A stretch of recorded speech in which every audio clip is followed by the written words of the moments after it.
those who joined the recap session and those who danced, how was it? It was fun, huh? Okay. So, because of time and I have only 1 hour, I'll try and kickstart the session. And I would like this thing to be very interactive. This time, I'm just going to ask a few questions, and I just want to see your reaction to them. First of all, I want to ask a very personal question. How many of us prayed from Sunday to Friday? How many of us prayed? You prayed. You prayed for yourself. You all prayed for yourself. You prayed for me too. Thank you very much. How many of us prayed for Mother Ghana? Oh, let's take our time. How many of us prayed for Mother Ghana? Okay, I see some people are still Okay, thank you, Derek. Okay, now how many of us prayed for the earth? Exactly. From Sunday all the way till today, we didn't pray for the earth. That tells you that climate action and climate change is something we do not make conscious effort for every single time we get up. Do you understand?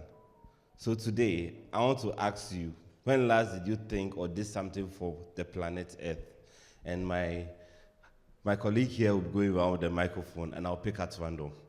I want to know, when last did you do something so cautious for the planet Earth? So I'm starting from, well, he's closer to you, so I'll start from there. Yes. Thank you. I think the last time I did anything was this morning. I watered my plants. You watered your plants? Can you clap hands for him? Who else? Can you move towards the side, please? Oh, there are some hands here. You watered your plants. You grew it yourself? You planted it yourself? Thank you very much. Who else? Hello, good morning. Good My morning. name is Miracle. Okay, today I stopped a child from throwing waste outside. So I made him pick it up to throw it at the waste bin. Okay, Yes. sure. Thank you very much. Please let's give that for her. Who else? I need more people to be happy about doing stuff like this. All right, good morning. Good morning. My name is Hope Amanyo. All right, that was July 25th, which was my birthday. I planted trees. Wow. Yes. On your birthday? Yes, sir. Are we getting inspired by these things? Like, these things are not too hard to do. Any other person? You didn't pray for the planet Earth, but you can do something for the planet Earth. Yes, please. So I think we did same on behalf of our organization. We had a tree planting event. Okay. So we went there at Achimota Forest and we planted a number of trees, and it was really amazing. Okay, what organization is that? 10 Table Ghana Limited. 10 Table. 10 Table, yes. Why in Achimota Forest? I think that was where we wanted to focus on this the particular quarter. So Sure. it was just. Okay, thank you very much. Any other? Any other? Okay. Hello, I'm Sawad. So what I do is just like each and every time I try to reuse any plastics that I buy. Maybe like at the mall or anything, when I get something that I buy, I'll make sure like I'll reuse it and try to educate people to minimize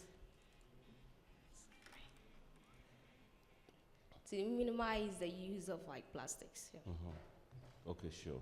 Thank you very much. Oh, there's one more person here. Okay. Hi there, good morning.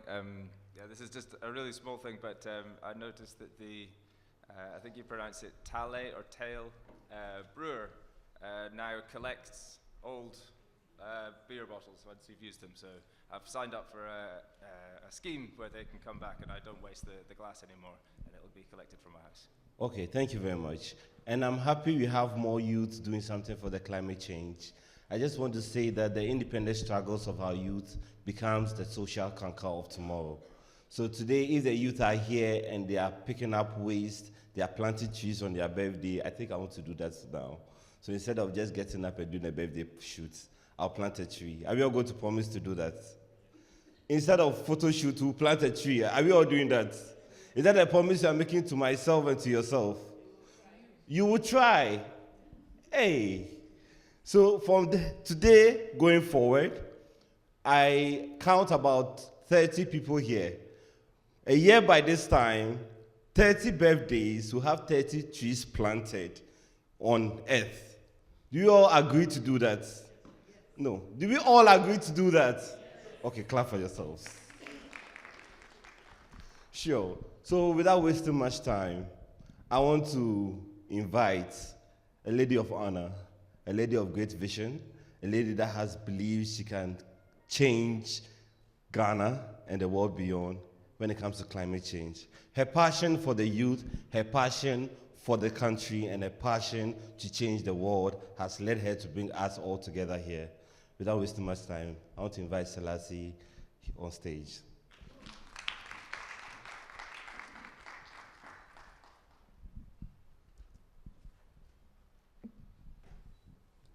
Hello, good morning, everybody. I am humbled by all the accolades I've just received. I did not know I was some of those things. My name is Fathia Selassie Chawe Glover.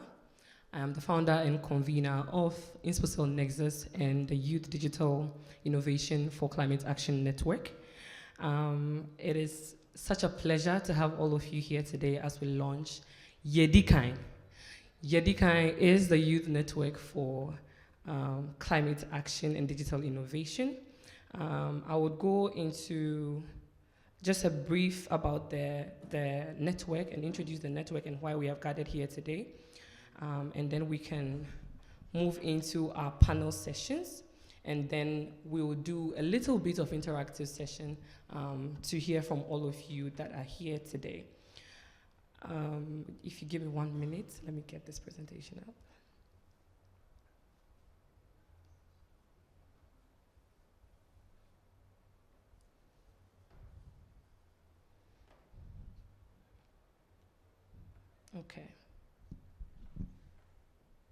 Okay, so once again, good morning and welcome to Ydican, where we are empowering youth-led climate action through digital innovation.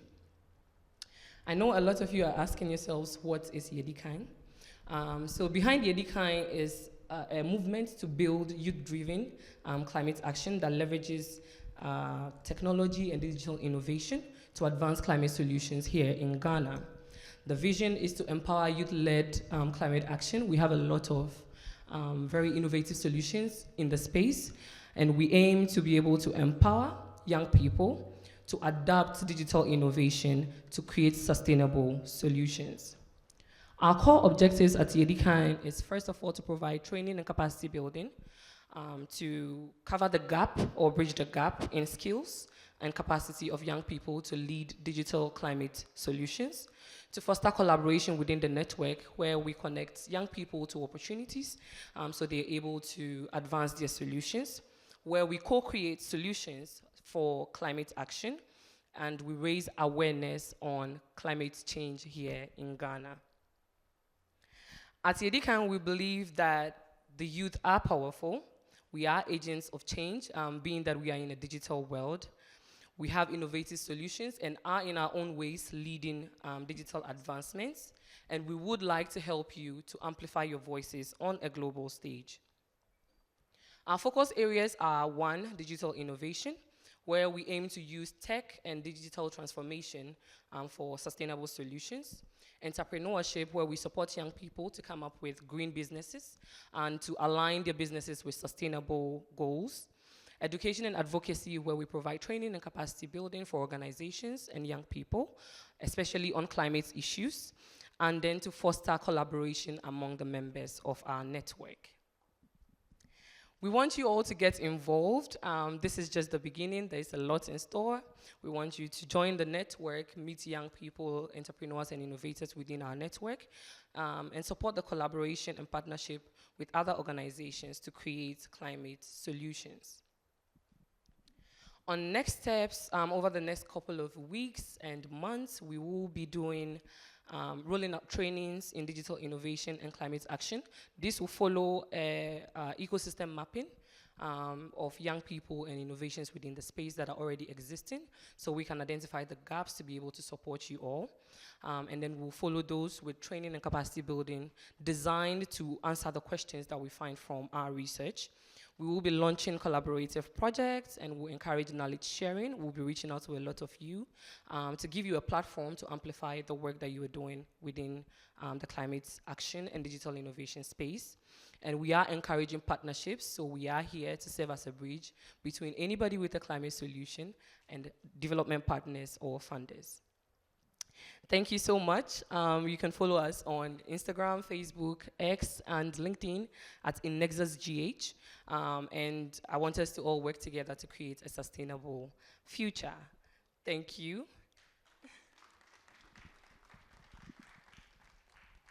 We are going to move very quickly into the panel discussions.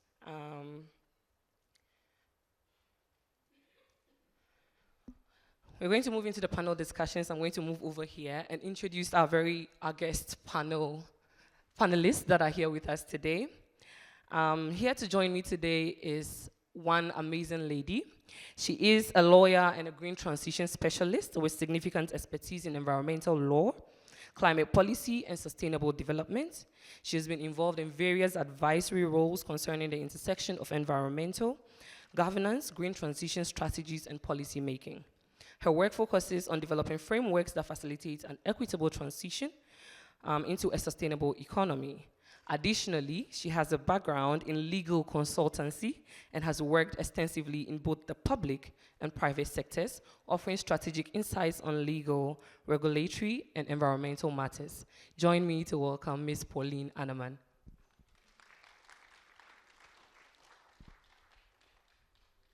Oh, let's keep giving up for her.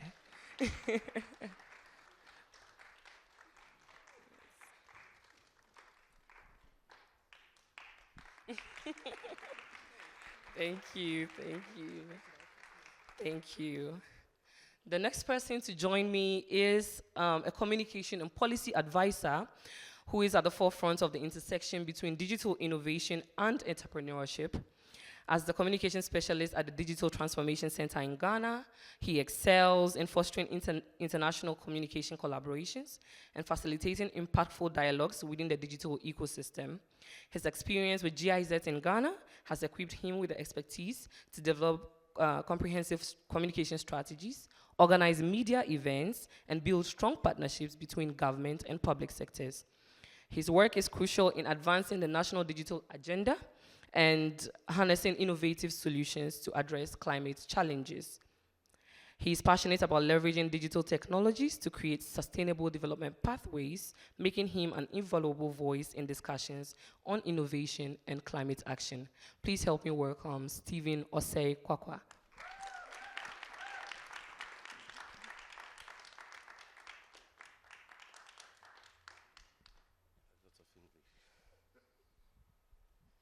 Okay, moving on to our next panelist. This panel is looking really interesting right now.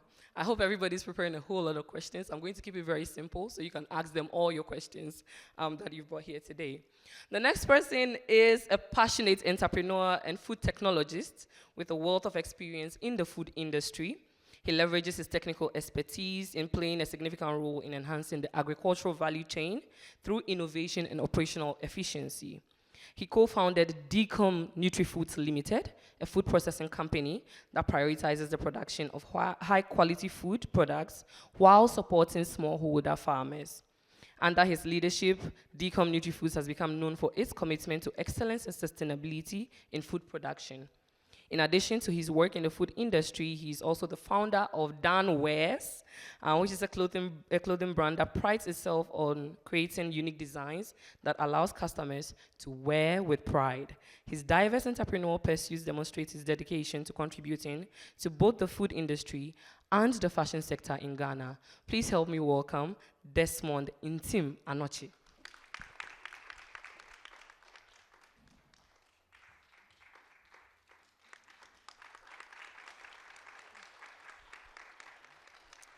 And last but not least, in fact, last but very heavy, Richmond is a trained merchant Navy officer from Ghana who has a BSc in Nautical Science from the Regional Maritime University in Accra. In 2013, he wrote his thesis on the viability of marine plastic pollutants as a raw material. He is an active participant at the Coastal Oceanography and Environment School in Nigeria and Ghana, where he broadened his knowledge in the marine and social sciences, for which he is now an instructor and organizer. Alongside his activities as a media consultant and producer, Richmond is the founder and executive director of Plastic Punch, an NGO using citizen science to inspire behavioral change and influencing policy decision with evidence-based advocacy, as well as coming up with sustainable waste management solutions. Richmond is an ocean engager on the Ocean MOOC, a researcher into marine pollution, ecosystem protection, maritime security, alternative packaging solutions, and climate change. He was recently honored with the International Art of Living Ambassador for the Green Vision Summit and Expo in Malta, and currently serves the Institute for Environment and Sanitation Studies Management Committee of the University of Ghana, among other committees. Please help me welcome with a round of applause, Richmond Kennedy Kweku.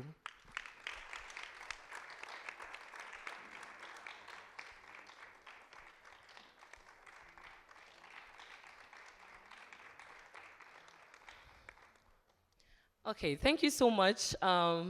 Everybody's looking so good. Thank you so much for joining me here today. I'm going to I've said a lot about you, but I'm going to give everybody an opportunity to introduce themselves. So starting from Pauline, if you have a few words for us this morning. Good morning, everybody, and thank you so much for granting us your audience. We are very, very humbled. So, like she said, my name is Pauline. I am many things, but today I am both a lawyer and a green transition specialist. I have previously, this is the 4th year of my presence on the EU Negative Emissions Project, and my participation on my work on that project helps me to see how European countries are investing in innovation to lead the world in this climate change and green transition era, and I'm happy to share my thoughts with you all. Thank you. Thank you. So I get excited about digitalization, digital transformation, especially for transformation and entrepreneurship.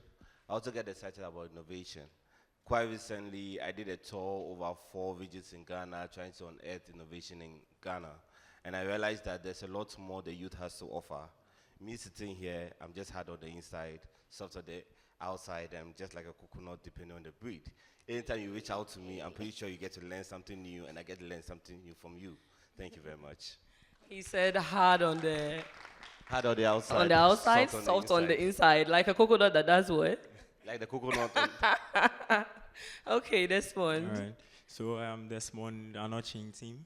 I'm a food technologist, and I have understood that the youth coming into entrepreneurship would help directly build Ghana's economy, and it's one of the things that I am looking at. So yeah, that's what I do. So we are into processing of soybeans into an alternative protein to serve the vegetarian and the health conscious market. So thank you. Let me just add that his brand is called Soy Sages. He processes soya beans into sausages, essentially. So you should try it, Soy Sages, on Instagram. Let's speak to Richmond. Hi, good morning, and thanks for that brief introduction. That was amazing. So in the capacity here, I'll be speaking more on the work we do at Plastic Punch. We are a UN-recognized NGO, and we are serving on so many committees and adding to so many documents on capacity building, financing, and more specifically working a lot on the Global Plastic Treaty. We also do a lot of work leading to the UNOC, that's the UN Ocean Conference, but also very hot in innovation. Doing some work with water ATMs, alternative packaging solutions with University of California, San Diego, Estom in France. So happy to share and learn from you and see how we can propel that needed growth with it. Thank you. All right. Jumping straight into it now from Richmond, just touching on what you said, I just want to ask a question related to that. What are the opportunities that you see for young people in Ghana to combine climate action with business opportunities, especially in waste management? Thank you very much. That's a very good question. So I am of a thought that if there's a problem, then there's a solution, and that solution should lead to creation of jobs, innovations. Ideally, tackling that problem should lead to another revenue stream. Waste management, as you rightly mentioned, is a big problem in Ghana. I mean, we have a very sad situation in Ghana. We have become a dump for all sorts of trash, from fashion to e-waste, even plastics if we were not on alerts, checking the HS codes and things like this. We have become a very big dump. So that tells us that besides our own waste management problems that we have in our country, we have a bigger problem of others being dumped on us. The basis of this problem is inefficient waste management systems. You would agree with me, every community we go handle their waste differently. It's also about standardizing the waste management systems. Now, in all this, there's an opportunity. You would agree with me, just to give an example, which is not something we promote a lot, recycling, but to give an example, if there's the need for waste segregation, you would agree with me that we keep raising awareness on waste segregation. A lot of people segregate their waste at home, but there's not so much entities to come around picking these things. One can just create an app and link all these materials to recyclers, and that's already a business, just creating an app. So I'm really excited we're talking about digital innovation and everything, and that is how we should tune our mindset in solving the challenges of these times.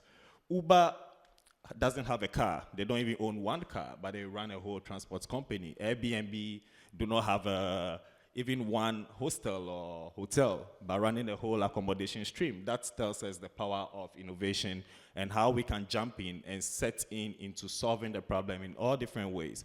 To conclude, with waste management, we always think about the management at the end. For us at Plastic Punch, our strategy is really towards prevention. That's the very first order of waste management. There are so many ways, using technology, using even social science, using infrastructural and technological situations. Some of them is only agreements with stakeholders to act in a certain way. That's by coming up with voluntary pacts, etc., like the work we're doing with GIZ at the moment with the supermarket. So there's a lot of opportunities. You just need to leverage what skills you have and understand the problem and look for the opportunities in the problem. Of course, talking to people in the space, talking to mentors, speaking with stakeholders, etc., goes a long way in helping build that solution faster now. We should always remember that alone you can go fast, but together you can really go far. And that will be my words on this. Thank you. He said alone you can go fast, but together you can go really far. And again, touching on that, this is where Insposel Nexus comes in with Ydican. Do reach out to us, and we will be sure to link you to all of these partners to support your work. Moving straight to Desmond, I want to ask, in your view, what opportunities exist for young people in the food industry to tackle both food security and climate change? I think there is a lot of opportunities when it comes to, because you find out that a lot of waste and things are ongoing. So in my case, I thought, I've been hearing of waste management. I thought it was like something little until I started producing, and then we were generating a lot of waste, and even how to get it off there became an issue. So myself, I was trying to find out other innovative ways of making my waste into something, and until I found some young people who are converting the waste and turning it around to make biofertilizer. And I think it's a good thing. So like there are a lot of opportunities right from the value chain, from farm to fork, like a lot of things that people can actually tap in and work on. Just like I decided to tap into the soybeans value chain. So there are a lot of things people can do, yeah. Okay, so from what I'm guessing from what he's saying, he's essentially saying we can use somebody's waste as somebody's resource. And this is something that we should encourage within different value chains. Moving to Mr. Kwakwa.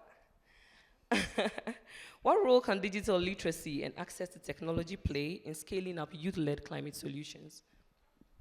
So When it comes to the climate sector, it's a data-driven environment. You can't do just about anything. You need data to do more.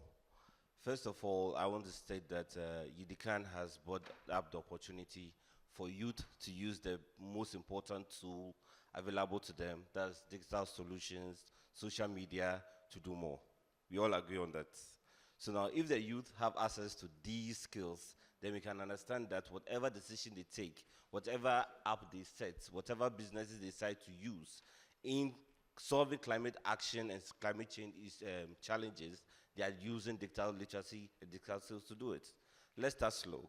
First of all, we can start with advocacy via social media. When we started, I asked how many people have done something for the earth. We realized that a lot more of us get up every single day. Yes, we'll post a meme. Yes, we'll put the research viral dances, but we do not even think about what we are doing every single day in response to the challenges in climate action. So that's social media for you. Secondly, with AI and IoT, you can collect data that will inform your businesses. Personally, and I'm taking this from entrepreneurship and waste management, I was inspired by someone to start collecting my used pure water rubbers. So yes, every 2 weeks I buy a bag of specialized pure water. And since February, I made sure that I keep the rubber back. Now, don't let it sound like I'm doing too much. What I'm doing is that spending 10 CD on a bag of pure water every 2 weeks, multiplied by the 52 weeks in a year. If tomorrow I can sell 1 kg or 1 ton of that waste and make 1,000 Ghana cedi, won't I make money? But this is actually backed by data, and with data, you need digital transformation to do that. Here, digital transformation is here to make your life easy, because there's an app, there's an AI, there's an IoT, there's a SaaS that's available to make your work easier and make your life simpler. Thank you. Thank you so much. Yes, I spoke to Steven about his pure water business. Steven says he's doing 1 ton of pure water rubbers this year. So we are looking forward to that goal. And we hope to see it on social media if you're encouraging us to use digital tools. Moving on to Pauline, in terms of green transition, what role do you see for technology in transforming the legal landscape around climate justice? Okay, thank you very much. Before I answer the question, there's something I want to say, and this is from experience working with clients and also experience working with experts from European countries. As I mentioned earlier on, I see that the West is making a lot of investment in digital transformation for climate action, but there's little of that action or that investment in Africa. But there's also some hope, because currently we have a client at my law firm who has money to give to people innovating in climate change.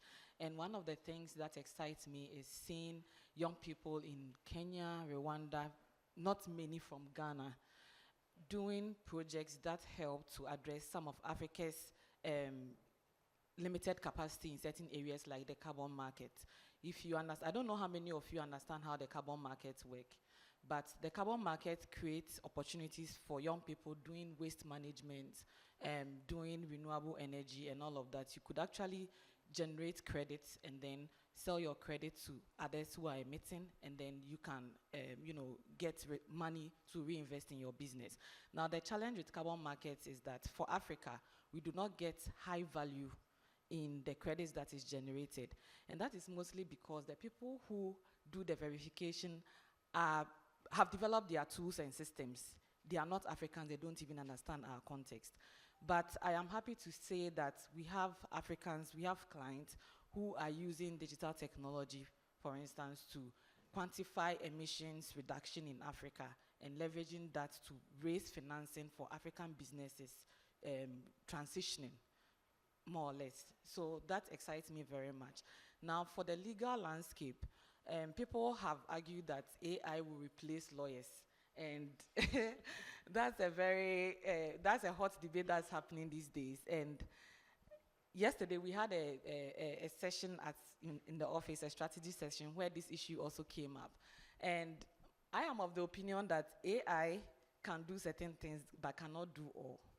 And that is because from my line of work, helping businesses, helping these young Africans to access financing, I see that there are certain things that AI cannot think and do unless human beings do. But at the same time, sharing information, pertinent information, legal information that would help small businesses to make decisions and access financing, improve their business processes, is something that AI can do in the legal space. And if there is more investment in that area, if lawyers in Africa, we are very conservative. If we are receptive of the AI, we could help provide information to businesses to help them to be more compliant. One of the things I've noticed is how small businesses cannot access financing just because of non-compliance with basic legal requirements. We are doing some work for Fidelity Bank. They have about $260 million projects that our client is looking into to possibly finance. And you see, if you are looking at the assessment the client is making, they are just, they have some criteria that businesses cannot meet just because they do not understand the legal landscape and how to navigate it. So access to legal information to help companies, small businesses become compliant in Africa so that they can access financing is key for climate action in Africa. So that's the little I can add. Thank you so much. Just to add to what Pauline has said, there is a shift, especially in the climate action space. You should, as young people, be chasing capacity building. She touched on the carbon markets. About 2 days ago, I saw Ghana has signed a partnership with Singapore to do carbon credit projects. Now, this is a huge opportunity for people to access financing within the space. But one thing we also should note is that small and medium-sized enterprises here in Ghana may not necessarily even have the capacity to implement certain sustainability strategies and policies within the organizations. This is an opportunity as young people to gain capacity, to be able to position yourself as an expert, to get into that market. Thank you so much, Pauline. I'll jump right back to Richmond. And just central to the work of Plastic Punch, I know you do a lot of community engagement. I want to ask, what role does community engagement play in the success of youth-led climate initiatives, especially for Plastic Punch? Thank you. Just to add a word on the climate, the carbon, before answering the question, the carbon and the plastic credits and all that. You know, we should be aware that in this context of carbon, plastic credits, that we are not necessarily speaking right now on this panel whether it is the solution or not. It is only being identified as another means of finance, just to take note for all of us, because there's a big debate about whether it's actually a solution or not, though it is happening. So we have to be in these things. To your question, we need a community. I mean, they are the ones we serve. Everything we do at the NGO is evidence-based, driven by data, entering the community understanding how they behave, what is the indigenous knowledge over there. Most of the time, because of the new words and jargons we throw around, circular economy, waste management, all these things, the communities we serve kind of think is very far apart. It is our responsibility to let them understand that everything we've been doing in Ghana before all these waste management issues we have or we are having was in the spirit of circular economy. So at that point, when you start the connect from that, understanding their indigenous practices, I'll give a clear example. So we work in the protection of sea turtles as well. In some communities, they don't poach the turtles, like in Ningo Pram Pram. No, New Ningo, nobody is going to kill a turtle, nobody for the meat or anything, nobody. Because they believe that it is their ancestors, it helped them find the new location in Ningo where they are. Now, don't go far away, just go to Tema or somewhere on the Nungwa or the Teshi Beach. You see people actively taking eggs and turtles, and the turtles for meat. So this boils down to how the community behaves, etc. Now, after you have this data, you need to carve the solution with the community. It has to be a co-design process. Otherwise, it will never work. You have to work with the community. You have to let them have ownership of the project. I'll give you an example of when we started to work in Krowa Municipal Assembly, that is in Nungwa. They were having issues of flooding every year, so we got in there. We got in there, and so we cleaned wild beaches. These are beaches where nobody lives, nobody throws trash, but you find trash. These are the beaches we are interested in at Plastic Punch, because there we go there to clean, but not only to clean, very useless activity, but to collect data on what is polluting and who is polluting to guide the solution. So we realized we're finding a lot of PET bottles on the beach. I mean, if you put your leg inside, the PET bottles could be like this height.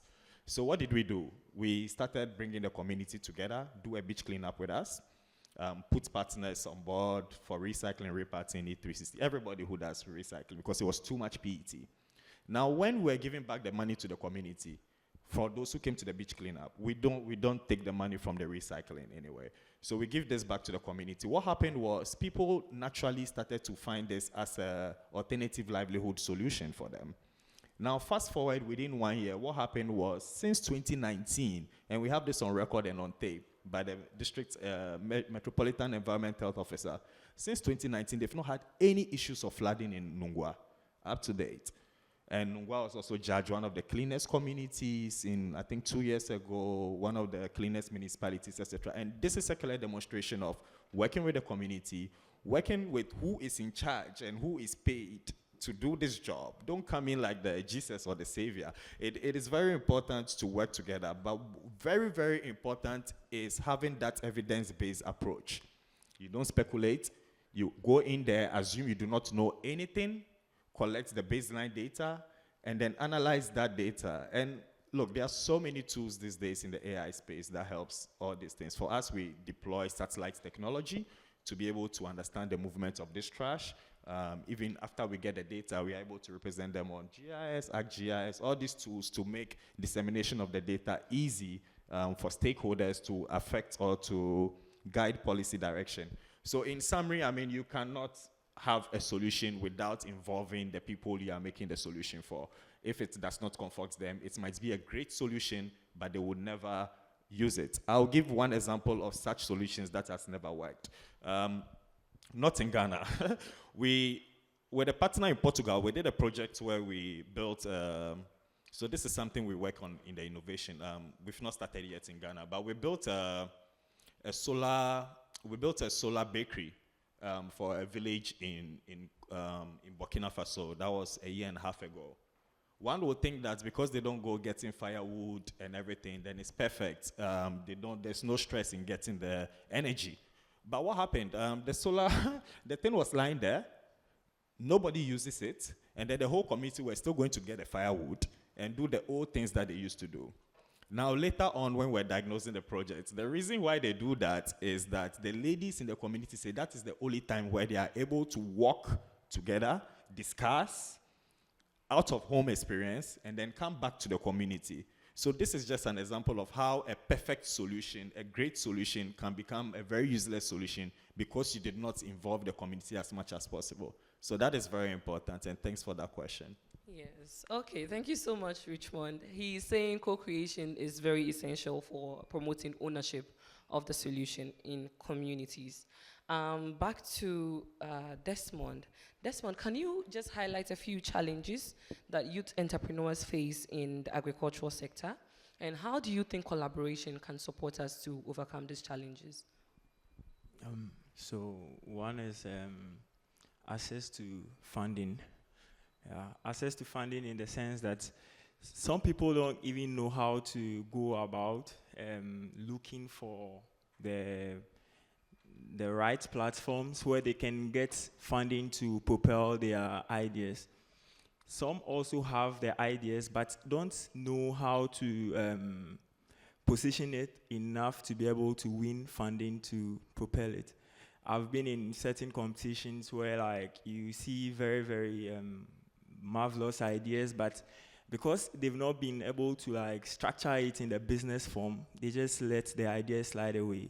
So one of the things I've been advocating for is that every idea is good. People who are up there or the regulators or whosoever should culture these ideas and make them become big. So for instance, Kodu Technology, they are turning, how's it called? Banana stems into sanitary pads for And this idea is one very good one that KIC has invested in, and then they are working on things, but the money is not enough, so they are not able to get the necessary machines to be able to make that thing work. And so they have like other ideas too among these people who are like things you can see that if they work on, it will become good. The money is being packed to those areas, and then the rest are left to go away, and nothing good comes out of leaving these ideas to go by. So I feel like one of the challenges is access to funding, and then there should be hubs where people can get mentorship to be able to structure their idea to fit for funding.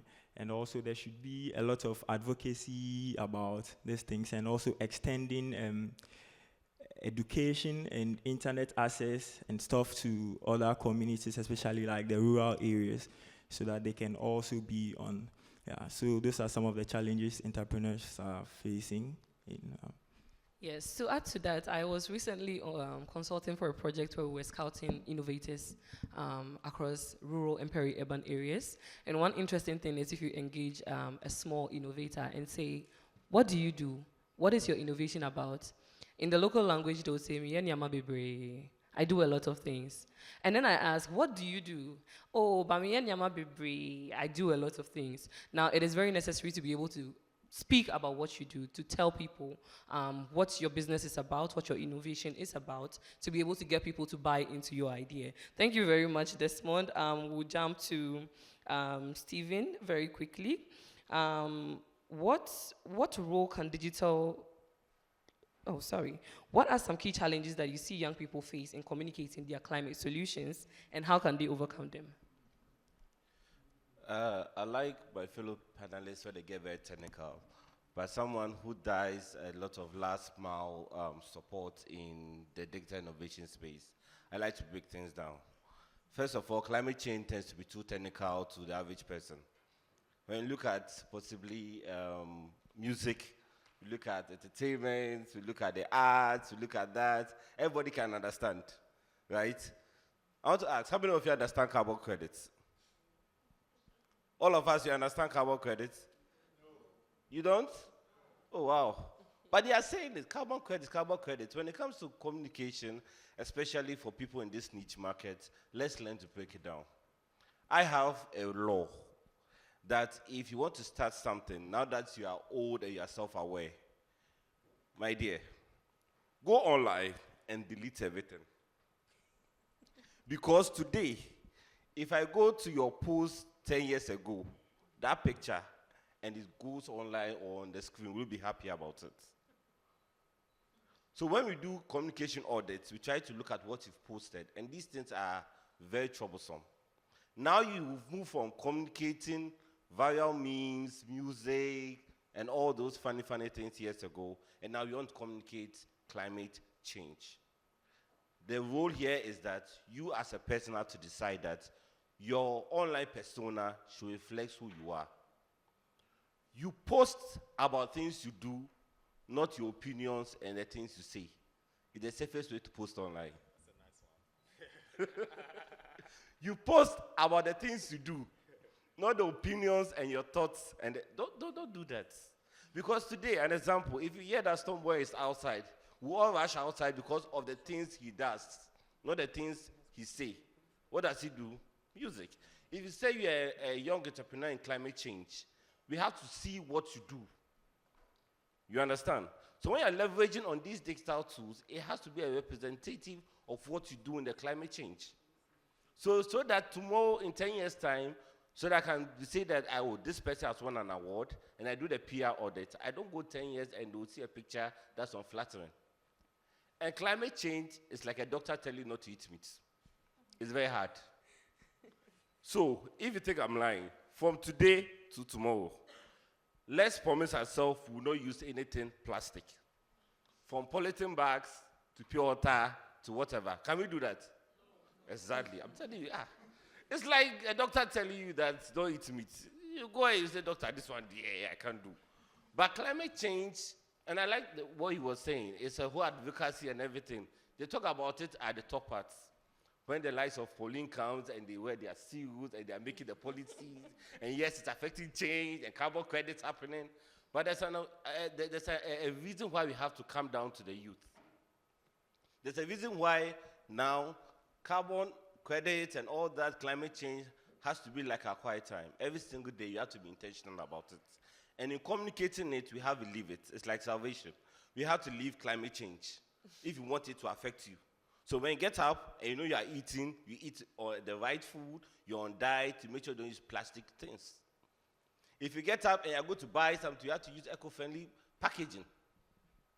So now if I'm going anywhere, I carry my small glass bottle around so that I can put it in, so that I don't buy pure water. You understand? But sometimes me, I know, I falter. So in communicating this, it has to represent on my posts. It has to represent in the way I perceive myself. It has to represent the way I communicate it.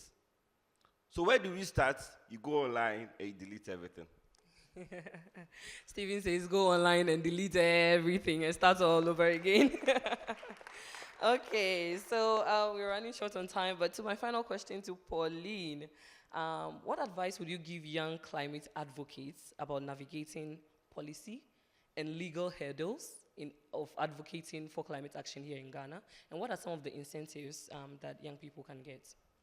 Okay, so what I would say is that young people should not wait for government to take the lead on anything before you can do anything. I see that African governments have failed us a lot. Our governments have failed us from our education system through to our adulthood opportunities and all of that. But opportunity does not come to people who just sit down and wait. If you have been in Ghana, you've heard about NAM1. How many of you have heard about NAM1? There was this guy who did this gold deal and all of that. What he did was not illegal because there was no law regulating it. He was a step ahead of the regulators and they followed him. If NAM1 had done something positive, then it would have benefited society. So my simple message is, do not wait for your African government. They will dirty you and fail you. Take the lead, and so take the lead on initiatives and shape policies. Let the governments and regulators follow you instead of the other way around. Otherwise, we would always be behind.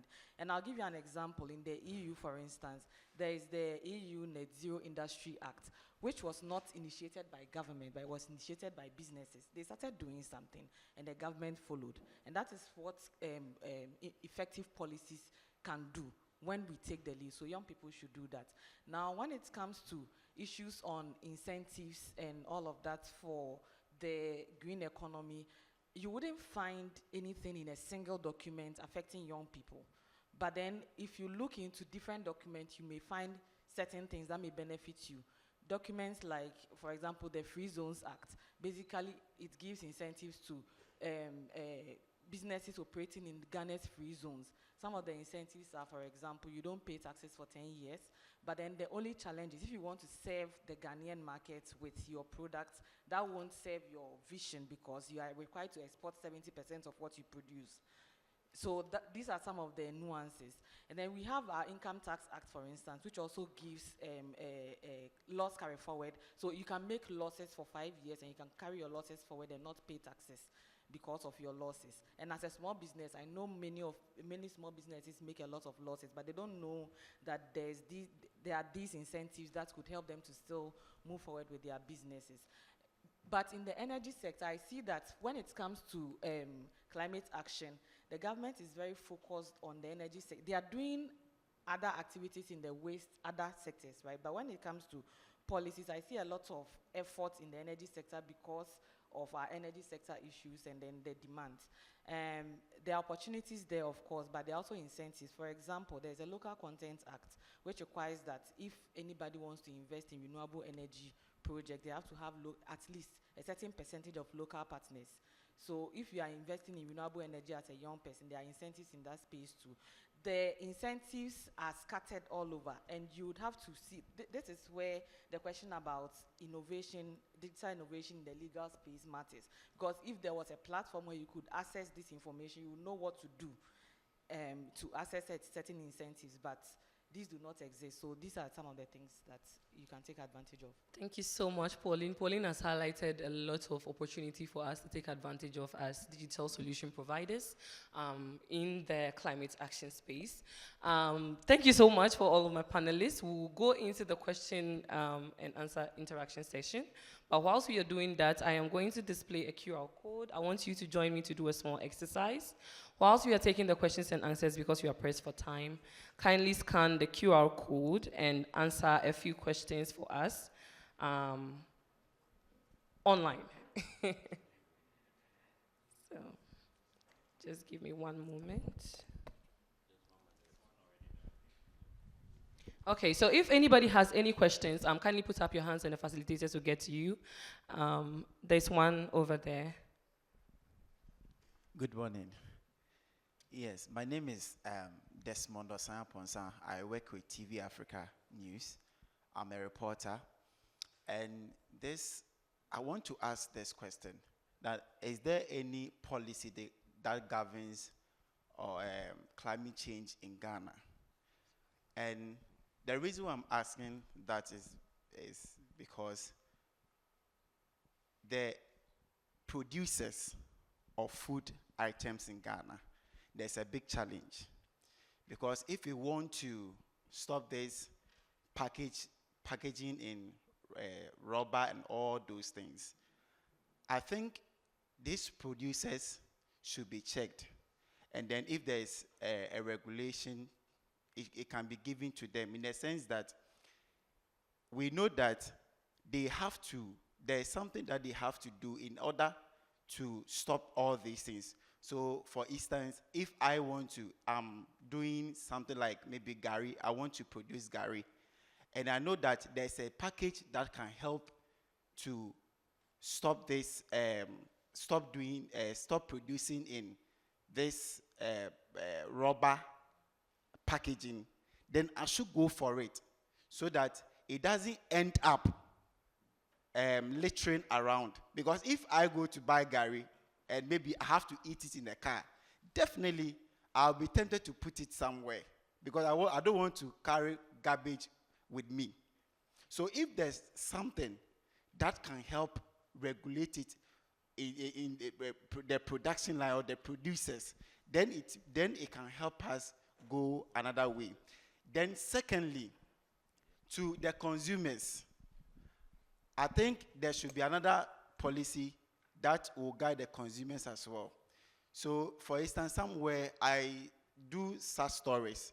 So I was following a story in one of the European countries, and what they do is that they were giving reasons why they produce the jute bags and those small bags that they use for the market, and they were saying that the reason is that they don't want to use this polythene that can affect their society or their environment. So what they do is that they have built this glass thing so that you don't have to buy plastic water. So you can buy this glass, the glass thing that they use, I don't know if this glass thing they use to take water. Then also these jute bags, so when they are going to the supermarket, they go there and then they use it. Instead of them going there to get polythene rubbers, they go there anytime they are going to shop, so that they don't go there and take it again, but they have it. Okay. How would it work? Should we already answer or? Okay. Boss, what's your name, sir? My name is Desmond Osayaponsa. Desmond, TV Yes. Africa. Yes. Thanks for your question. I would answer, and I happen to sit on one of the committees or some committees working on this. For climate change in general, there are so many governments. I mean, our government is super good when it comes to signing on to all these provisions, legislation, and directions. We are on the Ocean Panel. We are with the UNFCCC. You know, but to answer your question, so we've been advocating for a framework for the last 3 years. It was supposed to be a law by December last year, but there was a hiccup, and we are still working on it, and I think it's going to take another 1 year to accomplish. It's called the Extended Producer Responsibility Framework. The Extended Producer Responsibility Framework is something which we've been advocating for the plastic industry. So how this framework works is that, let's say I go and buy a bottle of water. What happens right now, or from how the law is at the moment, is after I buy that bottle of water, the company has sold it to you, the consumer, to the seller sells to you, the consumer. Immediately you finish drinking that bottle of water, that empty bottle, wherever you leave it, belongs to the municipality, who hires the waste management contractor to take care of this. So take note, it's not the responsibility of the company. Now, what this extended producer responsibility framework seeks to achieve is that it's going to make the producers responsible for the full life cycle of their product. So to prove this, we do something called, or we carry out something we call brand audits at our beach cleanups. Remember, we said we go there to understand who is polluting and what is polluting. So who is polluting, we go there to understand how many brands of this bottle have we found, how many brands of this bottle have we found. So that is to form the baseline data. So rest assured, that is something really being worked on the multi-stakeholder thing. One thing we need to understand when we talk about this policy direction and things is that there's the existence of lobby. And all these things, what we want to phase out or hold people responsible for is things which has to do with money. So there's the business lobby low-key there. Let's not forget, plastic is from a fossil fuel base. It's from the oil industry. So these guys have money, the chemical people. So they don't want some of these things to happen. However, they are going to happen because there's pressure. So first question, there's the EPR. To answer your question, there's the extended producer responsibility framework. Everybody's working on it. I know GIZ has a project on it. The World Bank is leading the process right now. We have a new project which will be overseeing what we would come up as a country with the EPR. So this should be something by next year. All right. Okay, not to cut you, but we are very pressed for time. I am going to have to stop our discussions here. You can scan the code or go to www.menti.com and use the code displayed up there and fill the short survey for us. This is also our way of taking attendance for today. Panelists are going to be around. Feel free to come and engage all of us. And we are very happy to have all of you here. Thank you so much for coming and be part of the movement. Thank you so much.